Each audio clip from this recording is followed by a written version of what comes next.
Okay, but what about the Bible? It's a massive collection of books written by dozens of people over thousands of years. How am I supposed to trust it as divine when it's so clearly human? There are contradictions, weird laws about shellfish, and historical gaps. You're looking at it like a sterile textbook, Stewie. If God wanted to give us a technical manual, he would have dropped a PDF from the sky. Instead, he chose to speak through the mess of human history. That's exactly my point.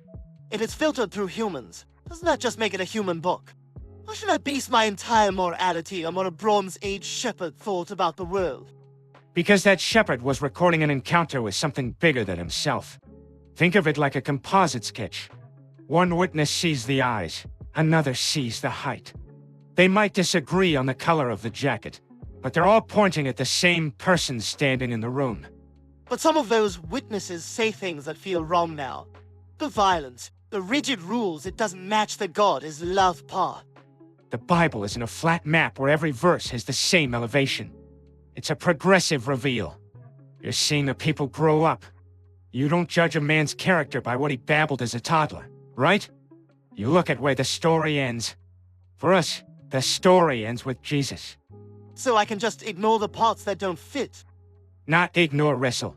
The weird parts are there to remind you that God meets people exactly where they are, not where we wish they were. If the Bible was perfectly logical and modern, I'd be more suspicious of it. The fact that it's gritty and difficult suggests it's actually dealing with real life, not a polished fantasy. It just feels like a lot of homework for something that's supposed to be the truth. Anything worth knowing takes work, Stewie. If it were shallow, you'd have finished it by now and moved on. The depth is what keeps us coming back.